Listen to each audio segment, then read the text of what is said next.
Last Hope by G.M. Blackjack. Who is Rarity? An enchantress tasked with returning magic to a dying world. The very sands themselves seem to oppose her. A white unicorn mare walked through the desert, sand billowing past at high speeds. She wore goggles that had once been of the finest make in the land, but were far too old to even be identified as such any longer. Cracks lined the edges, and one of the lenses was fractured down the middle, somehow maintaining cohesion despite the battering grains. She did not need to walk through the storm. She knew this place like the back of her hoof. And, like her hoof, even a dramatic change would do nothing to tear her awareness away. She passed a shredded piece of stained wood. Perhaps the stain was blood, perhaps not, but it didn't really matter. There would be blood-stained splinters elsewhere, no doubt about it. Light could be seen to her left, a fire raging. She had stopped a similar fire elsewhere, but at this point there was no reason to waste effort. It was just a fire somehow burning in the middle of a sandstorm. Sadly, of mild concern to her. Was anything of major concern to her anymore? She didn't know. She just knew she needed to make it.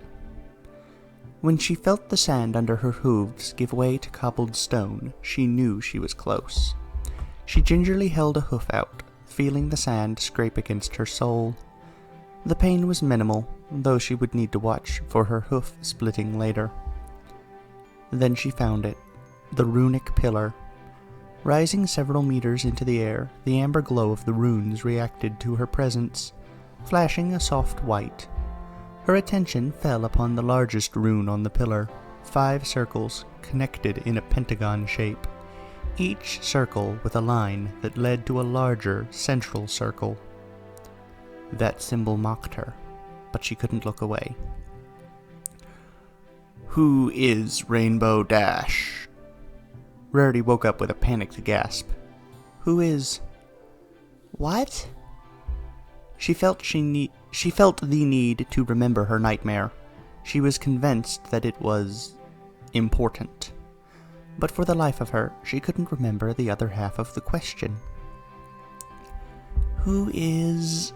She put a hoof to her head, trying to rub out the headache. After a moment, she looked to her horn. Are you creating visions now, or something? As usual, her horn gave her no answers. With a sigh, she looked at the immense hourglass resting at the side of her bed. It told her she had slept 9 hours, which was good enough for her. She pulled the immense purple blankets off herself and trotted to her dresser, considering which dress to wear today. Before she could get very far, there was a knock at the door. Sister? Yes, Rust? Rarity called, glancing at the door. Mother and Father have requested an audience with the 2 of us at your earliest leisure. Oh, I haven't kept them waiting by sleeping, have I? Nah, they just asked me to come talk to you. I can tell them you'll arrive soon? Rarity nodded. I'll go easy on the mane today and just wear something simple.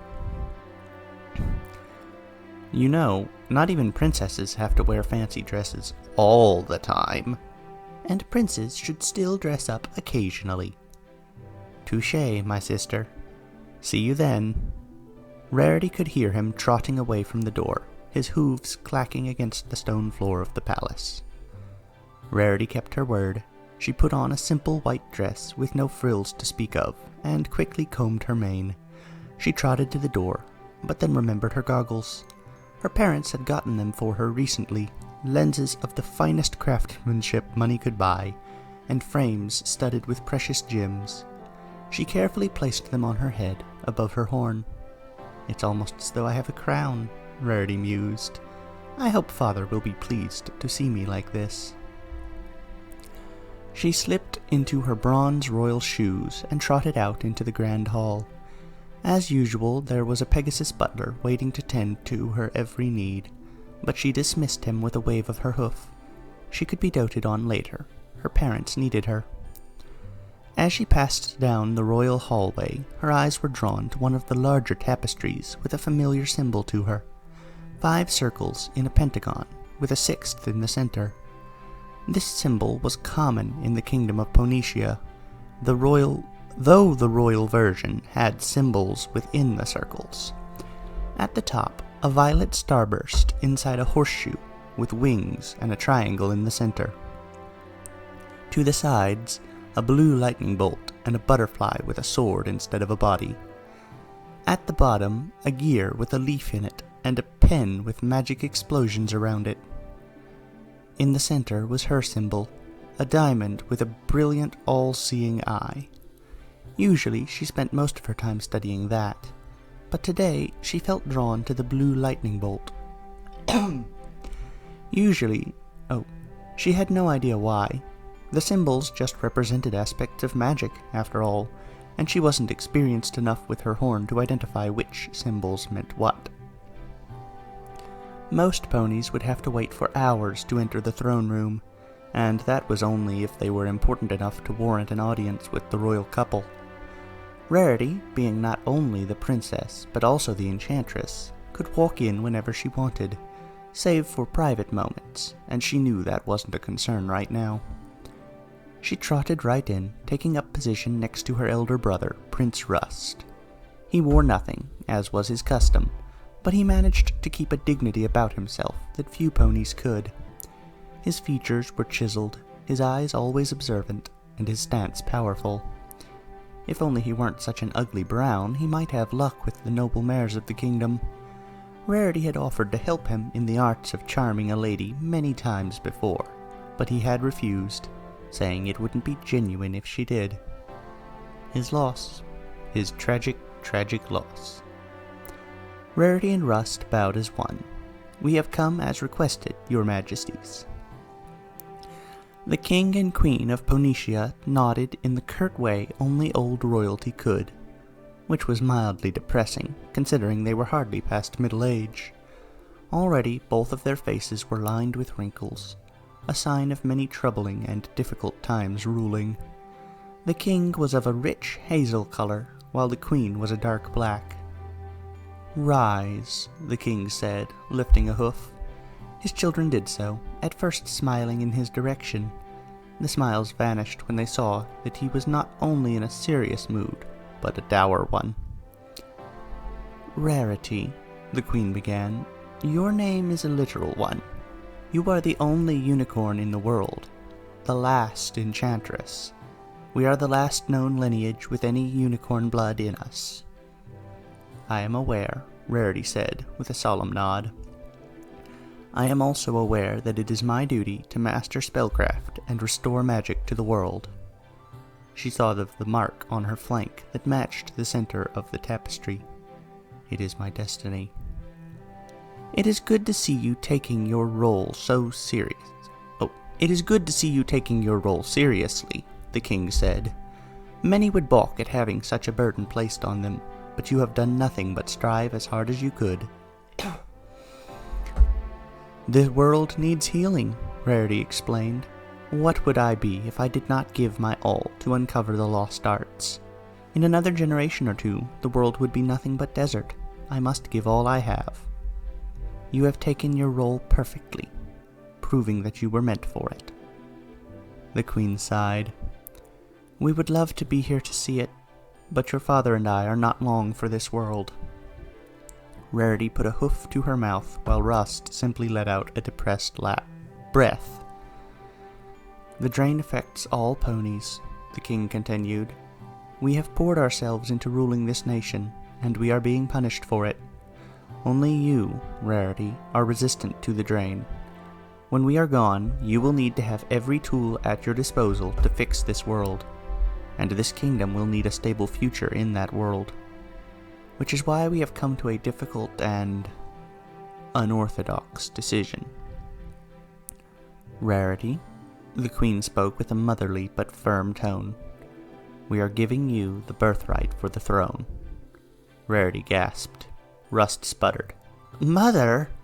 "Prince Rust, you will hold your tongue," the king demanded. "This is our decision, and it is final. Do not question us. Rarity will be crowned queen upon our passing and lead Phoenicia to a restored world. Do I make myself clear? Yes, father.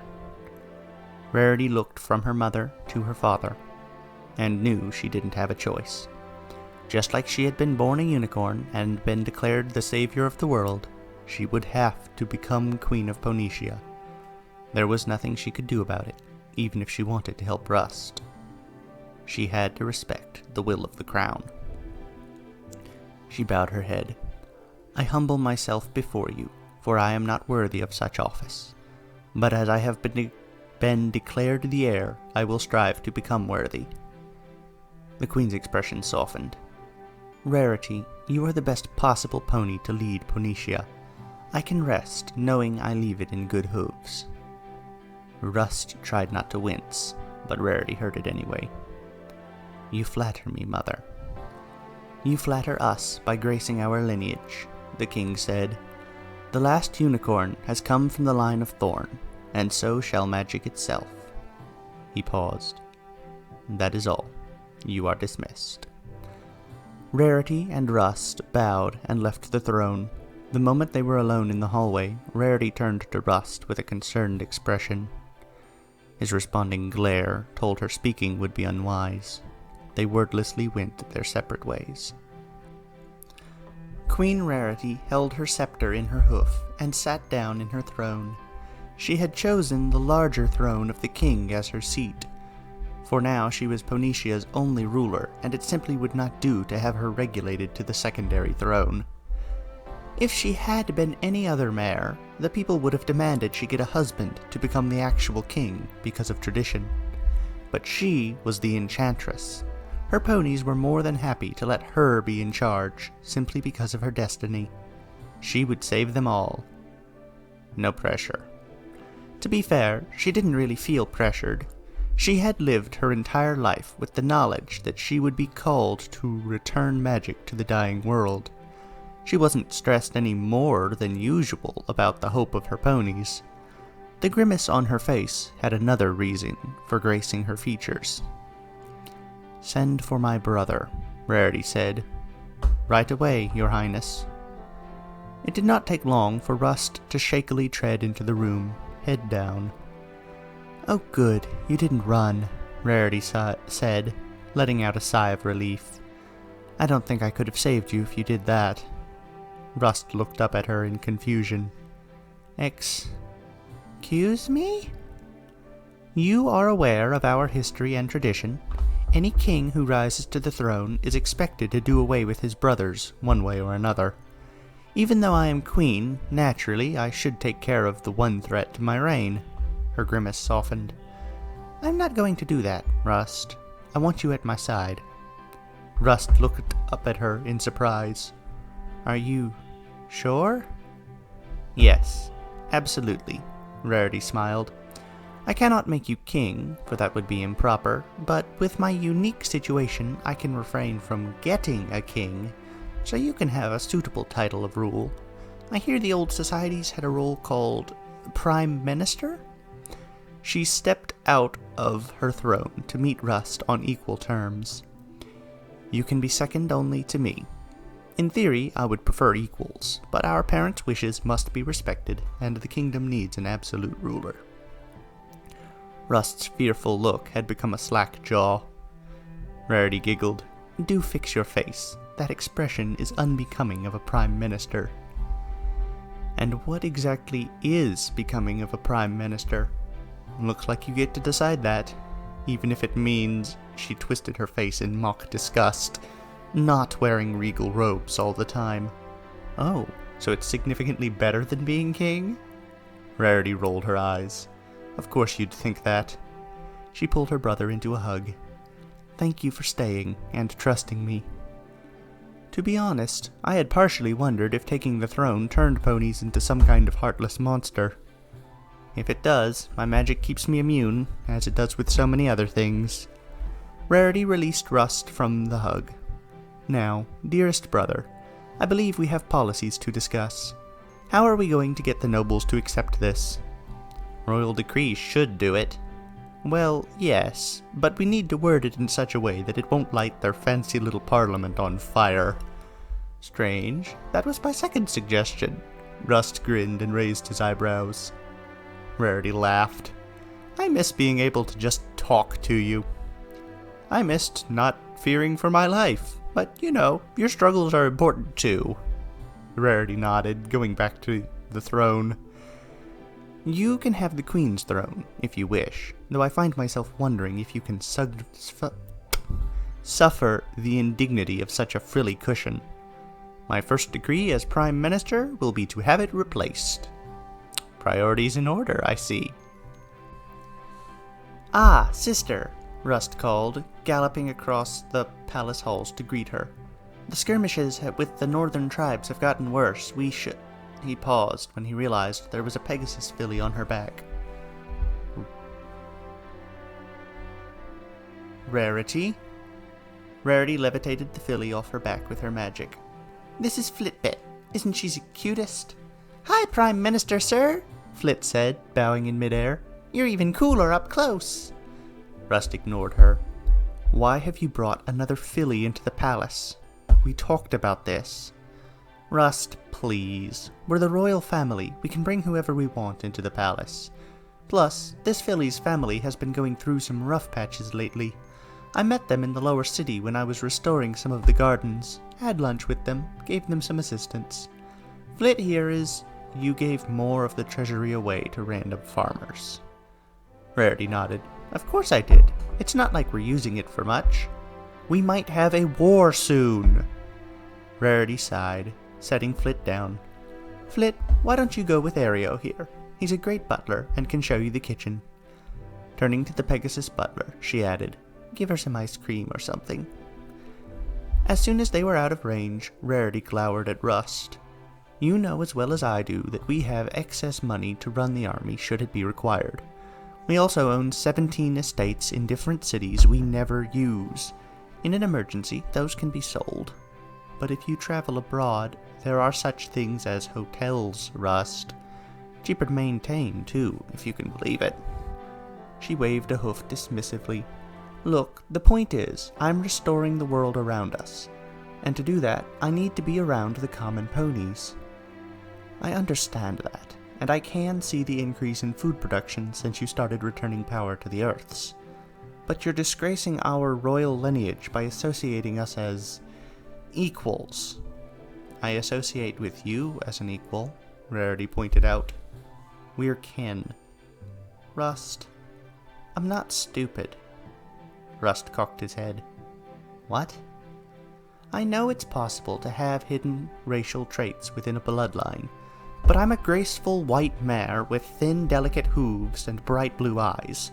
Mother, father, and yourself range from brown to black, have sturdy builds, darker eyes, and don't even have remotely the same face. I consider you family, but there is no way I was actually born of mother. Rust blinked. What? You really didn't figure it out? Rarity sighed. I thought it was obvious, but maybe that's because it was just what surrounded me. I suspect I was born into a low-class family by freak accident, and the moment that family brought me before the courts to be heralded as the new enchantress, they were killed.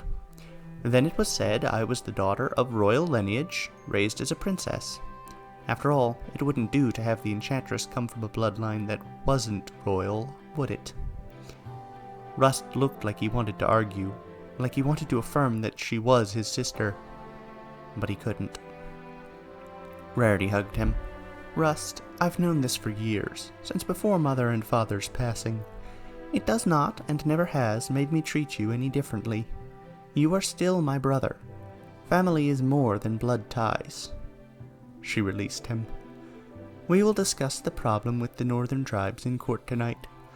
For now, how about we have lunch? I have a previous engagement. My apologies, Rust said, bowing. I will still arrive at court. Oh. Well, I shall be sure to get you at lunch some other time. Until then, brother. Rarity walked through the streets of the city of Clipper, a mixture of joy and sadness overflowing from her. This far out of the capital, the world was almost completely desert, sand blowing everywhere. The cobbled stone of the streets were covered in the grains, making it awkward to walk, and even harder for farmers to push their carts. Here, life was endlessly difficult. Crops struggled to grow even when farmers gave it their all, and Rarity's magic could only help so much. But whenever she visited, the smiles on every pony's faces, the joy they felt upon seeing her, all the baked goods and gifts they would offer her for simply spending time to grace their distant city with her power. They were so happy, despite it all. They were happier every time she returned. And now, at long last, she had uncovered how to restart the fountain crystals. She had been waiting in agony for the opportunity to visit Clipper and give it the refreshment it deserved. A small crowd of ponies gathered behind her, mostly earth ponies, as was to be expected given the population ratio, but there were a decent number of Pegasi as well. Some of them were flying overhead, having had their magic restored by Rarity during her prior visits. She also saw a few other Pegasi walking along the ground, and a handful of earth ponies who looked weak.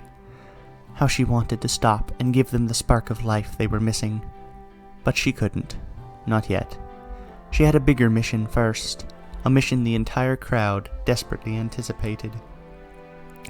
With sturdy hooves and a billowing royal cloak, she strode up the marble stairs to the pedestal in the center of town. It was a simple marble podium with a series of bowls rising out of it. All of them had been dry so long there were cracks and dust lining the edges, and sand had filled them in. With her telekinesis, she threw all the sand out, dashing it on the streets below.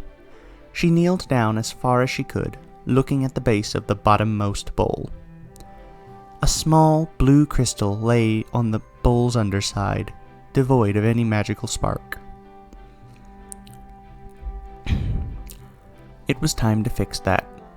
She pushed magic through her horn in a pattern she had come to know intimately over the past few weeks, blasting the crystal with an immense beam of white energy. The eyes of the enchantress radiated with pristine light of life, and once again the crystal surged with magic. Water shot out of it, cascading into the air like a geyser, quickly filling the bowls with the clear, life-giving substance. Rarity lifted her head, breathing heavily. "There you go." She turned back to them. "May you never be thirsty again." The crowd erupted into cheers as Rarity stepped down the stairs.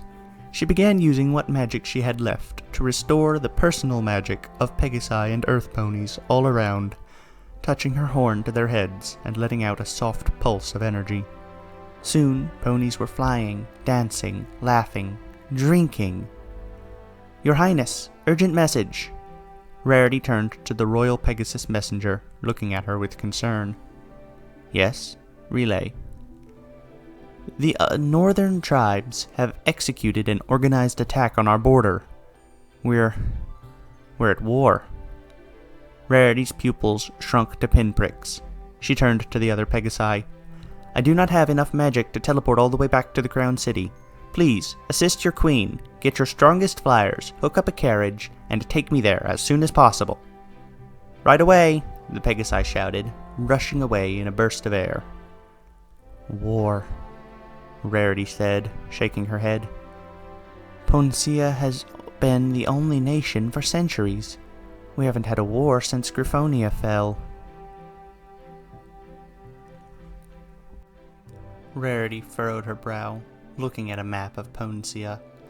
The entire northern fourth of the kingdom was covered in red pawns representing northern tribe armies. Blue pawns were spread across several Ponesian cities, holding nothing resembling a unified front. "We need to get something more organized," Rarity declared. "We're scrambling to protect the cities as it is. The tribes always seem to come from where we least expect them, when we least expect them, and none of our cities have enough forces to defend when they come down all at once." "They really are unified against us," Rust said. "They are suspicious suspiciously unified for a bunch of incoherent tribes. Their curious and sudden unity is not our concern. Our concern is survival. Rust pointed at their blue pawns. We need to redistribute our armies. I agree, Rarity said. Create a wide front and push them back to the north. They've proven too savage for that. If they break through... Split it into 2 lines then. Rarity strolled around the table. If one gets through the first line, we'll know about it and can reallocate the second line of defense. But they've proven to get past our defensive lines before. We need to think in more reserved terms. Our armies need to pull back. Let them march forward for a while. We'll lose a few cities. Rust! Rarity, we must make some sacrifices, Rust shouted, slamming his hoof on the table and upsetting a few of the pawns. I know how much you care about the peasantry up there, but we shouldn't risk the entire kingdom for them. It's a huge risk trying to save them all. We need to pull back, protect what really matters. What matters more than these people?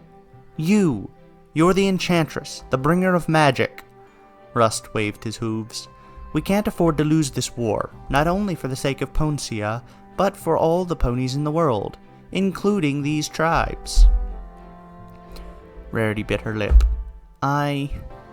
Rarity, you give so much to the ponies who don't deserve it. You need to be able to keep giving. You can't do that if you're dead. He put a hoof on her, frowning. Take back some of what you've given them. I can't ask for their lives. They'd give them to you in a heartbeat. Rarity paused, looking at the encroaching red pawns on the map. With a sigh, she relented. We will withdraw to a stronger position, focusing on protecting the Crown City. But we are sending out Pegasus messengers to the cities on the borders first, giving them a chance to flee. We must save as many as we can from the barbarians. Naturally. I shall order the messages myself, Rust bowed. Thank you for seeing the way, Rarity. This is war. I'm not sure there is a way, Rarity growled with distaste in her mouth. Nothing but pain and suffering for all involved. Rust? Rust stopped at the door. Yes? The world is dying. Why do they insist on fighting us? Resentment at our success. Rarity was enjoying a simple banquet in the deepest dining hall of the palace. She'd been planning this for weeks. The war had taken a significant toll on her mental fortitude, and she needed at least a few hours to herself where she didn't get some news of a city falling or a minor victory marred by ridiculous loss numbers. So much death. She shook her head. She wasn't going to think about that. Right now, she was having a feast with... Well, Rust had been there, but he'd left a few minutes ago to make sure everything was fine outside. If he wasn't back in a few minutes, Rarity would have to assume it wasn't, and then her banquet would be over. Annoying, but she couldn't bring herself to be mad at the prospect. She was the queen, after all. She honestly felt slightly guilty being down here, but she did need to make sure she didn't snap. If she snapped, the entire kingdom would go down in flames. She cared too much for these ponies to let herself be the breaking point. She was their last hope. A pony tried to stab her. Her telekinetic aura easily caught the knife and bent it in half, tossing it to the side. She sighed. An assassin. She turned, lifting the tribal mare into the air by her neck. I was wondering when one of you would actually get close enough to make an attempt. Took longer than I was expecting, honestly. The assassin growled. Your kingdom falls today. Dear, you failed. I have a shield raised now. Any other attempts on my life will fail miserably. Your city is burning while you feast, witch. Rarity blinked. I have virtually the entire army surrounding the Crown City. There's no way. I would have been informed. The mare looked at Rarity in confusion for a minute, and then she understood. Oh, you've been betrayed. Ah ha ha ha! Rarity had smacked the mare upside the head with a magic plank, knocking her out. With a flash of her horn, Rarity teleported to the palace balcony. and what she saw chilled her to the core. Smoke was rising in several areas of the Crown City, and many of the larger buildings that had made up the skyline were simply gone. The sky, once blue and pristine, was darkened with the presence of smoke. She could hear the screams of hundreds of ponies being burned. She could hear fights breaking out at the walls. Was the army fighting itself? How could this have happened? Why had no pony come to tell her? The only pony with the power to keep her in the dark was... Rust. Why? Rarity asked, sensing her brother behind her. Several reasons, Rust admitted, patting the ground. Just give me the biggest. You are supposed to be a servant, not a leader. A queen is supposed to be better than their subjects, demand respect, uphold the way of royalty. He walked right next to her, pointing at the fires burning in the distance. As the enchantress, you cannot be a good queen. You are meant to serve and to be generous. You should never have been given the throne, for you disrespect the legacy of my ancestors with your traitorous ways. Excusing treachery by calling me a traitor? This is not what Phoenicia should be. Not anymore, the peasant... Rust said. The peasants don't know their place. Ponies walk up to you like you're their mother. I am not being treated with a modicum of respect. The royal bloodline has come to mean nothing. He stamped his hoof on the ground. You have destroyed this kingdom. No, Rarity said. You have. I have made a deal with the tribes, Rust declared. I will bring them into the kingdom, make them leaders, give them power, in exchange for taking the throne. There will be no more enemies for Phoenicia to face under my rule.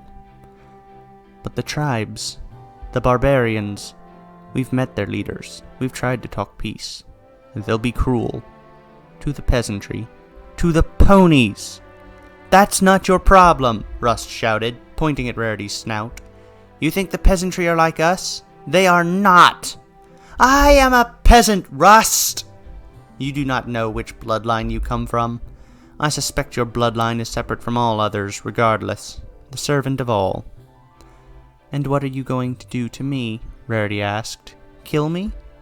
I would not doom the world to death, Rust declared. You will continue your work of restoring magic, but you will not be queen. You will not be a leader. You will be the enchantress, the servant, and you will do as is required of you. I know exactly what that means to you. I will not take magic from others and give it to you, no matter how much you ask. I am your king. Rust, I refuse, Rarity said. This world you want to build, it is unstable. It will fall, and there will be nothing left. She glared at him. I will fight you. The ponies love me. If I tell them what has happened, they will fight back. They will hate you. I do not need love. I need respect. You no longer have mine, Rarity spat.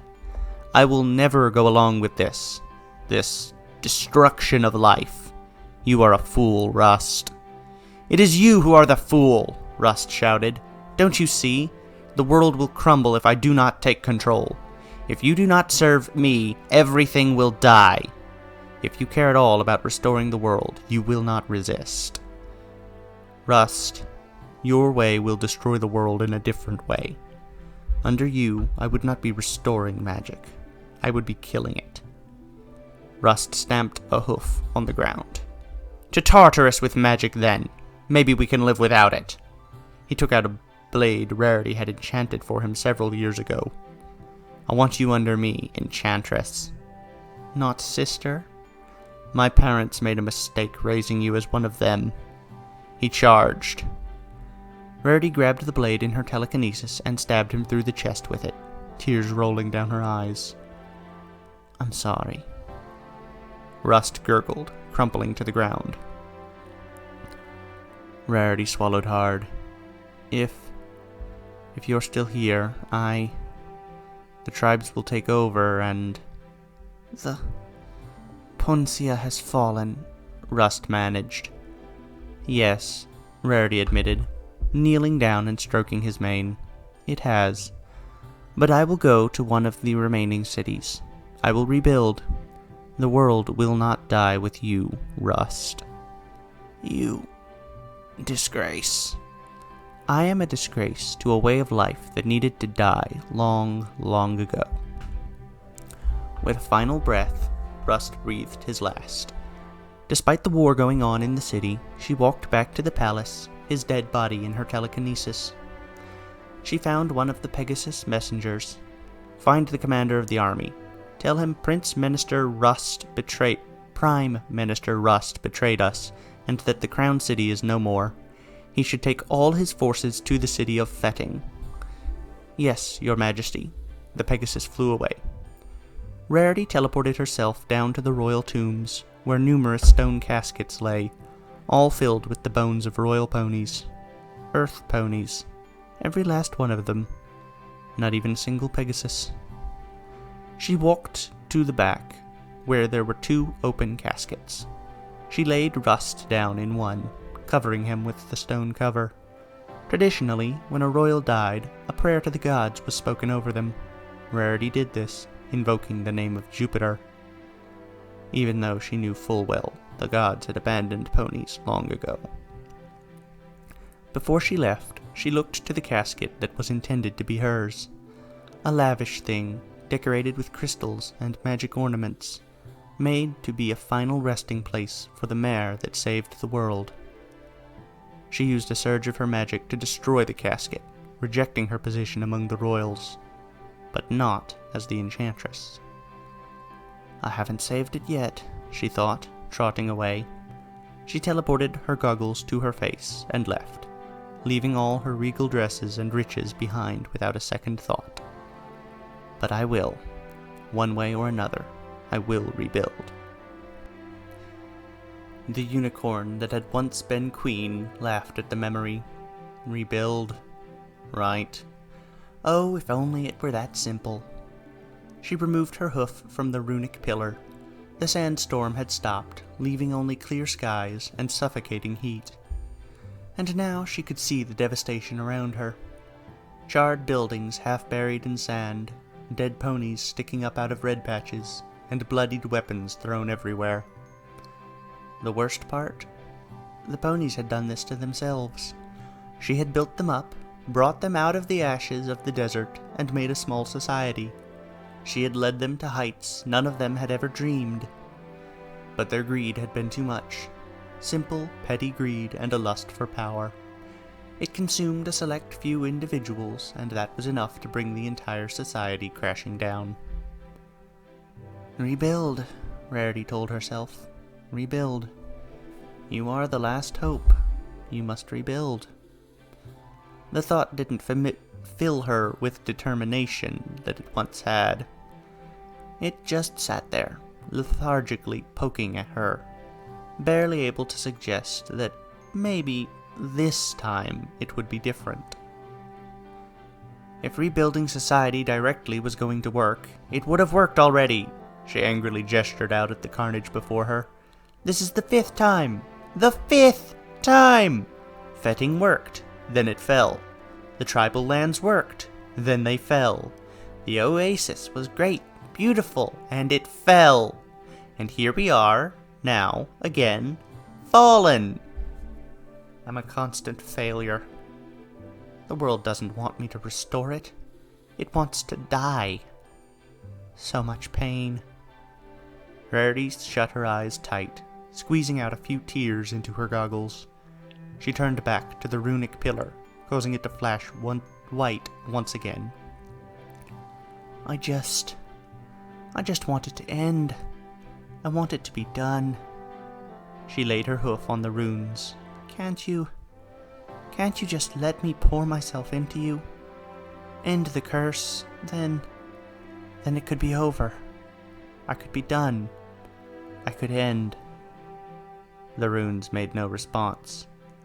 Maybe I'll just end it anyway. Doom the world. What do you think about that? Your last hope. Gone. You. Dead. If the runes understood the threat, they gave no indication. I'll do it. Don't think I won't. Simple, really. All I have to do is grab a sword, She drew a sword and pointed it at her neck, and cast a spell. Silence. She threw the sword to the ground. I can't. I want to so badly. Tears flowed freely from her face. But I can't. I'm all there is. There are no gods. There are no kings. There are no nations. There is only me and an endless desert. After a few moments of silence, she sheathed her blade and tossed her mane back. She looked at her horn, expression blank. With a quick application of magic, she flung her mane over the protrusion, hiding it behind a tangled mess of purple hair. She wrapped herself up in tattered brown fabric and adjusted her goggles over her eyes. She pointed in a random direction and started walking. She would have loved nothing more than to stop, but she could not, would not. For the moment she stopped was the moment the world's doom became certain. She would continue to spread magic wherever she went, for that was her purpose, her destiny. Maybe, one day, she would find out what the curse actually was, and break it. At this point, she doubted it. Given her track record of failures, it was just as likely she'd die the moment she found the answer. But she wouldn't stop. She never would. The world wanted to die? So what? It didn't get to. Not if she had anything to say about it. That would be the easy way out. How many years had it been since she started wandering the desert? She didn't know. She didn't count anymore. Part of her suspected time itself was dying along with magic, so it might have been futile to begin with. When was the last time she'd seen another living pony? Had to be a few weeks, at most. She was on a road, though, so that meant she might see some soon. She wasn't sure how she thought about that. How had the mission progressed? No closer whatsoever to breaking the curse. Every time it looked like there was something, it had ended in failure. The story of her life. Why all these questions? Because I'm trying to keep myself sane, she told herself. So just go with it. Or something. There was no question in response this time. Rarity let out a tired, old sigh. As she crested the next sand dune, she looked up at the sun. You're going to be the death of me one of these days. Then, suddenly, there were 5 other suns surrounding the center, each with a slightly different color. Purple, yellow, blue, orange, pink. Rarity had long ago learned to stop getting hopeful at anything, so her heart did not stir at the sight. But her mind did, remembering the symbol she had seen all over the world in the course of her life. This'll amount to nothing, but it's worth investigating, if possible. Then, as soon as the lights appeared in the sky, they burst, vanishing from her sights. There was no sign of them ever having been there. Not possible, then. Oh well, better luck next time. Not that I'll get it. She continued walking, unaware that the game had changed. Author's note. This is not the end. There are more questions to answer. Who is Applejack? Who is Pinkie Pie? Who is Fluttershy? Who is Twilight Sparkle? Who is Rarity? And perhaps another secret of the Amber Ashes. This Rarity reminds me, more than anything, of Eeyore from Winnie the Pooh. Towards the end, not where she started, but rather this last section, which is how we will see her in the main story. Obviously, that this is all prequel to Amber Ashes. Also written before, so I'm not sure if it counts as a prequel, but this is the backstory of the Enchantress. And it's how she turned into Eeyore. You know, I'd never really thought about it, but I wonder what happens to Eeyore before we meet him. Was he always that way? Or was something happened to him? Well, that's a depressing thought. Alright then, thank you for listening. Goodbye, everyone.